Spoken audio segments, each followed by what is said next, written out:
If you are watching this, you are wondering or wanting to learn more about or heal from the fear or anxiety of feeling alone.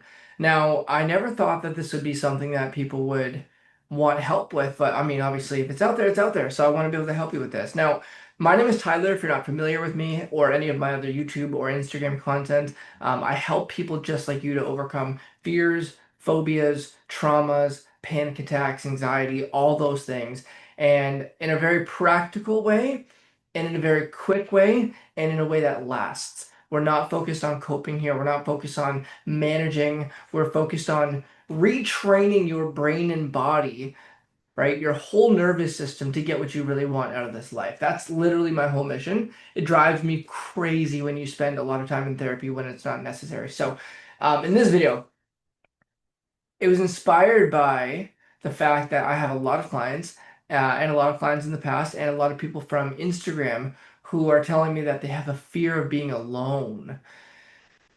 Now that one always came interesting to me because I am very independent. I always have been. So like right now I'm in my office alone. My wife's in the other room taking a nap, possibly. But being alone was never an issue for me. Um, but I learned to understand why it's been an issue for other people, and just studying and really understanding these patterns of what makes people feel panic, afraid, phobic, traumatized by something, afraid in general, it became very clear. So here's what I want us to understand.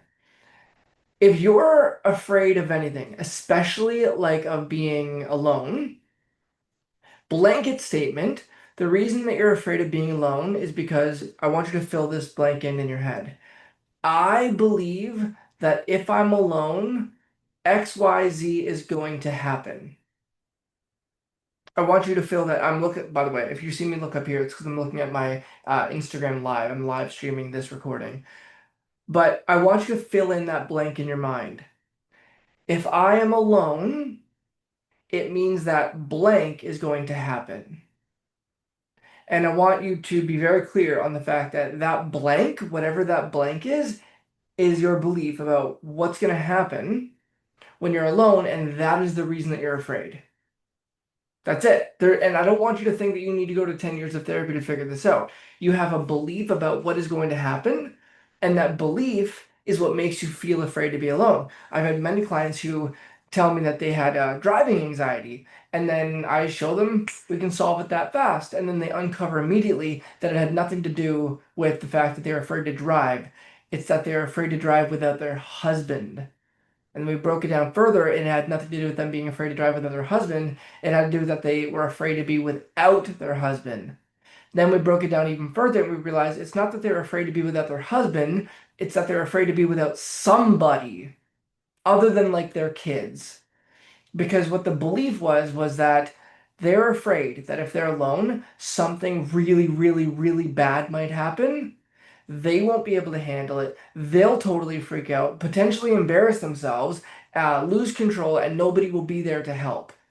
That was their belief. That's most people's belief around being alone, which is, it's interesting because there's not a whole lot of basis in reality, but we're going to break this down, where specifically sometimes this can come from, but then more importantly, what to do about it. So, Instagram Live, if you have any questions about this, please feel free to put them in there and I'll answer it for YouTube as well. So here's the thing. Fears are either learned from past painful experiences, or there's something that we made up in our head and we believed the thought that we made up in our head, and now it's from there. But either way, you still learned it, right? So, like, let's say one day you were left alone somewhere, and while you were alone, somebody did something to hurt you. Well, since that moment, your brain linked up, when I'm alone, somebody's gonna hurt me. And so you learned from that experience that being alone means danger. So you learned it there, and that carried with you for until forever, and you never questioned that belief.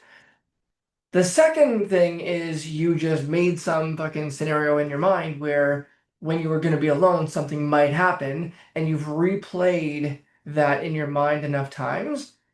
Now your brain and body feel it as real, and therefore you've kept that going. You've kept that fear going perpetually.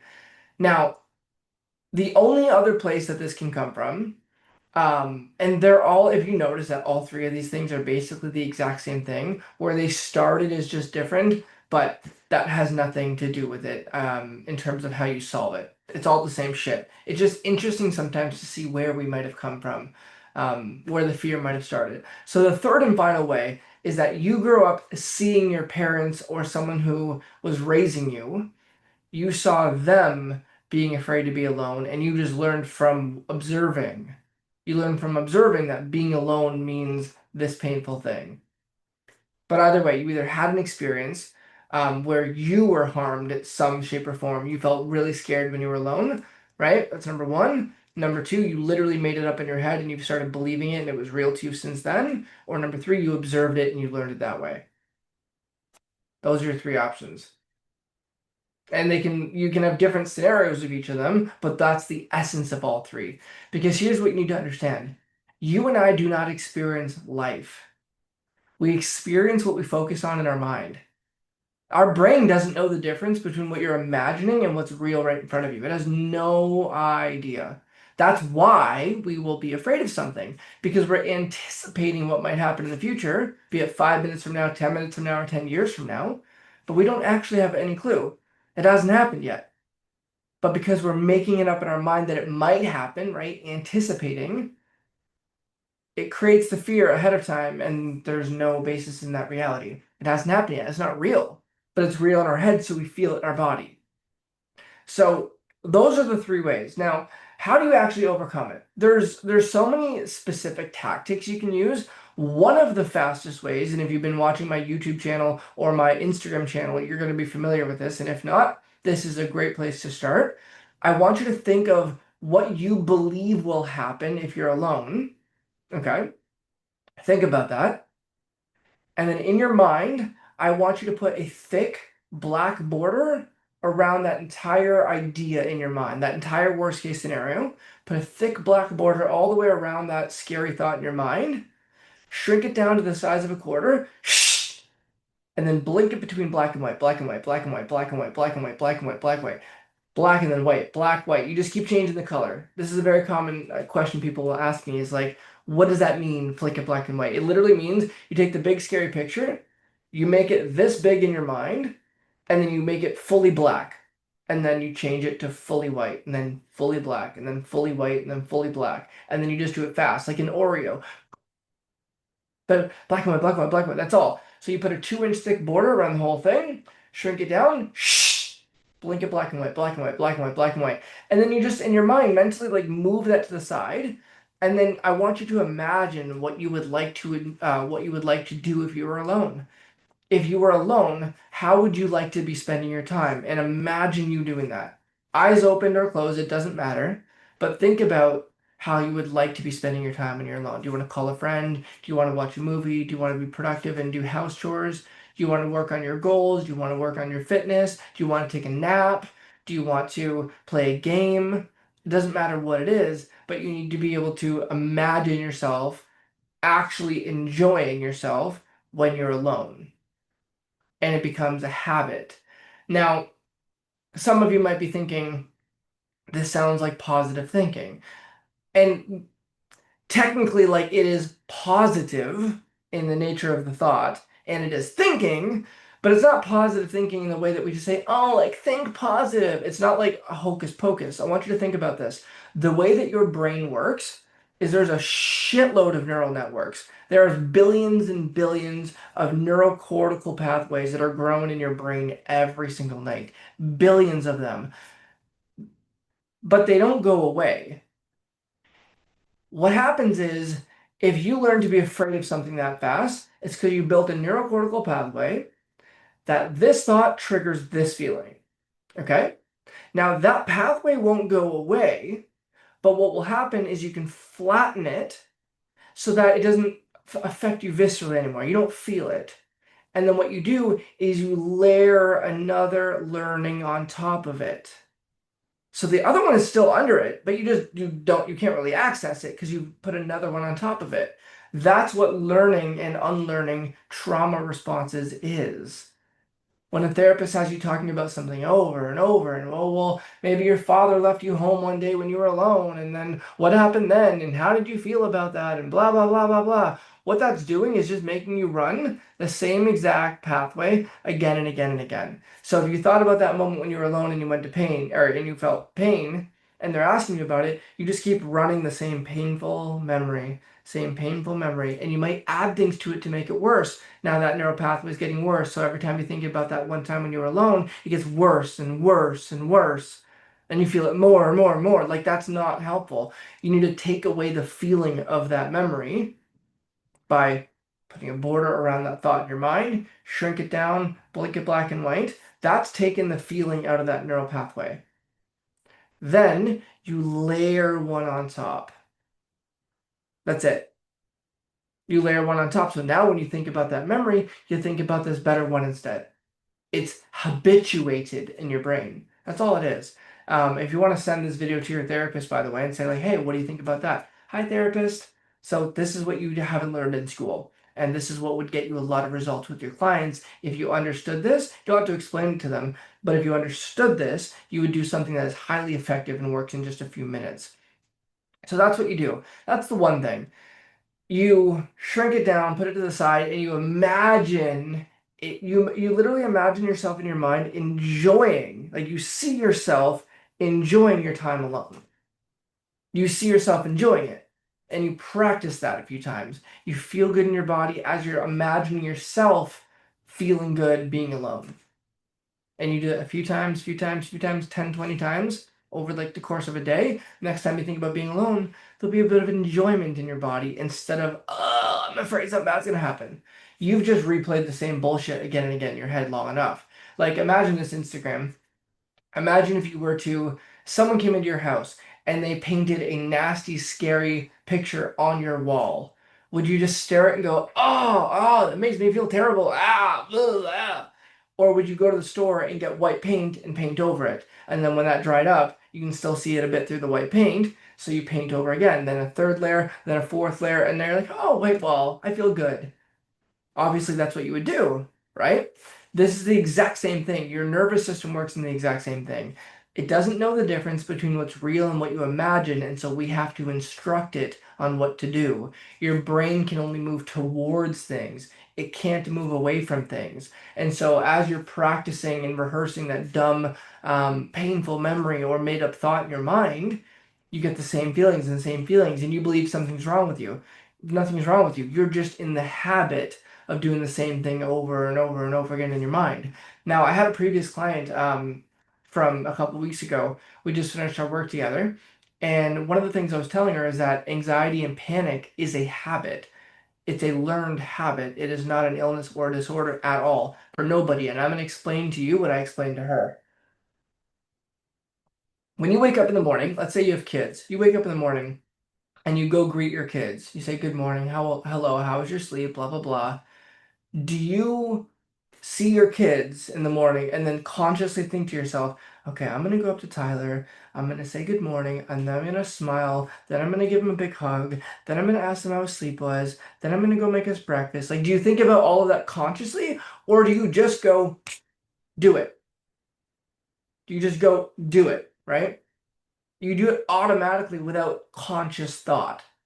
But you're still the one doing it. You're still the one going up to your son or your daughter, giving them a hug, talking. You're just doing it, but you're not like thinking about it a ton before you do it.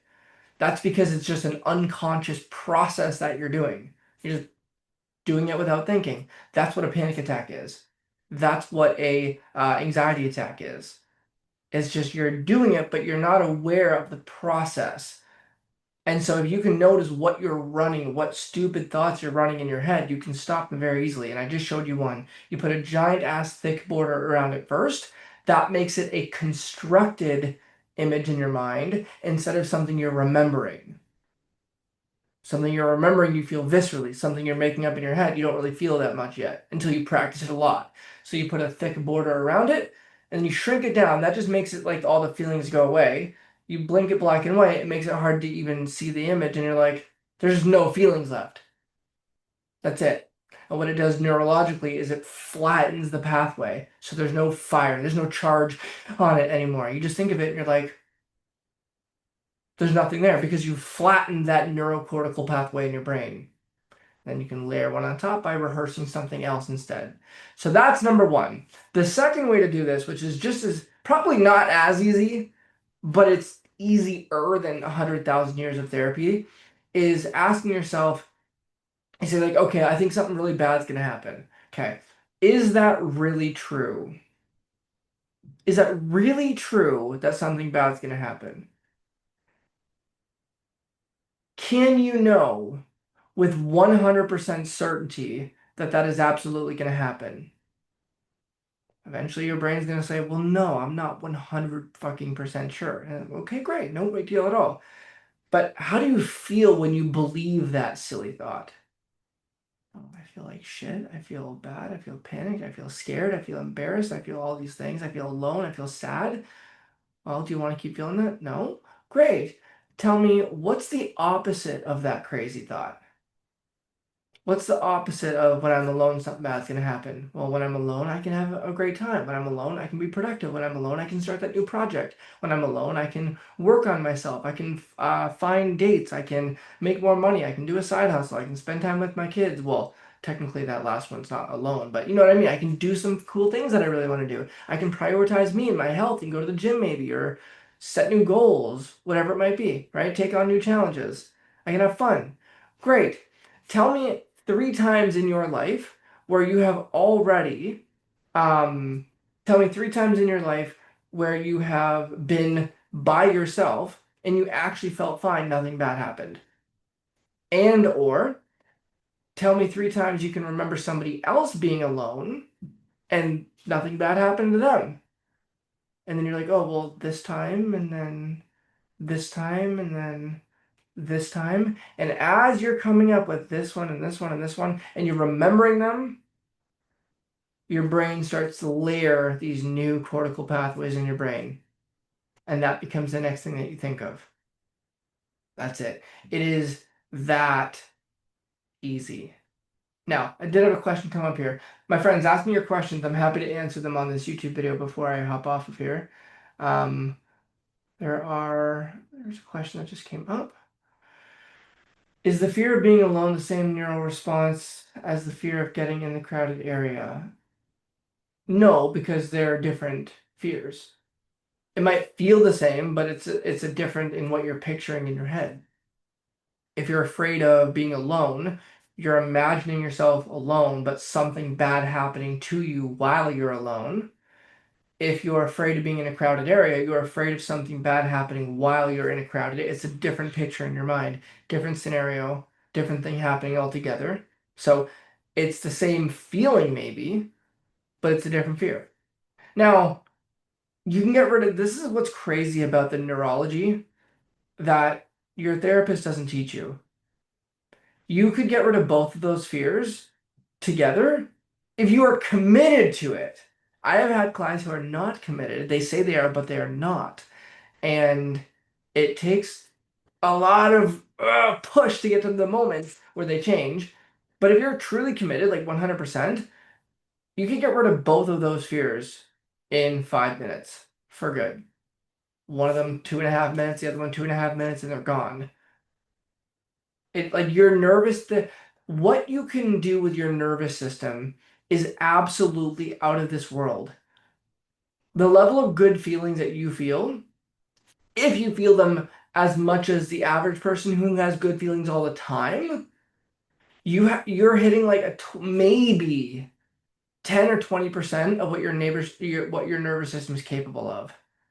And that's if you're feeling good regularly. You're hitting about 10 or 20% of what your neurology is capable of producing in your body, of good feelings. Now, if you're feeling crappy or anxious or scared and all that all the time, like a good majority of the time, you're maybe hitting like 0.0005% of what your nervous system is capable of. Not theirs, not mine, what yours is capable of. And you might be like, oh, that's not for me. This doesn't relate to me. Yes, it does. If you are alive watching this video right now, it's 100% possible for you. It's very possible. You've just not been trained on how to do this because your therapist does not know how to do this. Not because I'm better, it's different skills. Therapists are trained to have you look into the past and try to heal the past. Now, we can do that in 5 minutes, but they're trained to do it in a way by asking you about it and asking you details about it and for you to recall things. Do you know the amount of clients I have had where they have told me that after going to a therapist, they remembered scary things from their past where things have happened to them and they feel way worse? It's insane. Someone will go in to see a therapist with two or three fears and they will walk out with like seven or eight of them. They will go in one time and 8 years later, they're walking out with another 25 fears. It's almost reverse helpful. So if you do any of the things that I just mentioned here, you're going to notice that that fear of going alone gets alleviated very quickly. There is a reason, though, that you're hanging on to these fears. You can get rid of them this fast if you're committed. If you're not fully committed, I can appreciate that and I understand where you're coming from because there's certain needs that you're trying to meet. If you want to know what these six needs are, I have a couple of full videos of these six human needs on my YouTube account. And if you are not familiar with those six human needs, you can directly message me at my Instagram, which I put the handle to my Instagram in the description of this YouTube video down below. You can message me there and message me the word six needs, and I will send it over to you. So if you want my help to get through this for good, DM me the word relief. And by this, I mean the fear of being alone or any trauma, panic, phobia, or anxiety, any of them. And you are done bitching and moaning in therapy. You are done with yourself being just afraid of everything all the time. And you want real effective change in a way where it's playful. I know I come off as a bit of a hard ass when I'm talking to you on live stream on Instagram or my content or like this, but it's because I'm trying to get this through your skull. I'm trying to get you to hear me and say, wake the fuck up. Um, but other than that, like my clients know when we're in sessions, we have so much fun. They have no idea that we are actually retraining their pathways in their brain to feel phenomenal. So the things that they're afraid of trigger them to feel great now. It brings out the best in them so they can handle those things. It's a lot of fun, a lot of goofiness, a lot of silliness. Now, I will say, if you're someone who's like, no, I could never be goofy or silly, no, that's embarrassing, then it will be a bit challenging for you. It will be challenging for you because it's not about opening up and telling me about your wounds. The scariest thing that I will have you do is take your finger and shove it in your nose or making like a weird playful sound out loud. That is the scariest thing I will have you do. But there are people who struggle with anxiety who feel like that's a very, very difficult thing to do.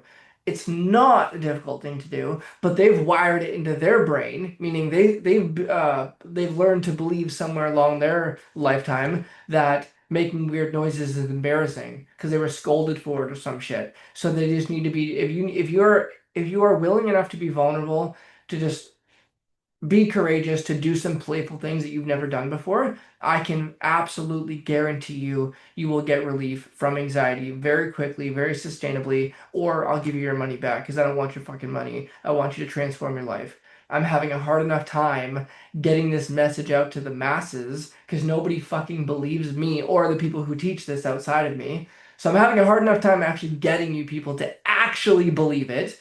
Hence all of the free content. So if it doesn't work for you, I don't give a shit. Take your money back and go to a therapist if you want to bitch and moan. But if you can just follow instructions, you're absolutely going to get there. So if you want that, directly message me the word relief on my Instagram, which I tagged on the in the description, or you can just put the word relief in the comments of this video because I'm getting more serious on YouTube as well. So comment the word relief down below if you want my help. I only help 2 people a week.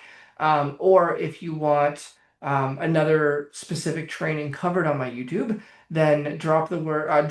Tell me what you would like me to cover next in the in the comments down below, and I will make a training regarding that, and you'll see it up on my YouTube. All right, I'll chat with you soon. I hope you're getting all the value. Tell your friends. Let's spread the message, and I'll see you soon.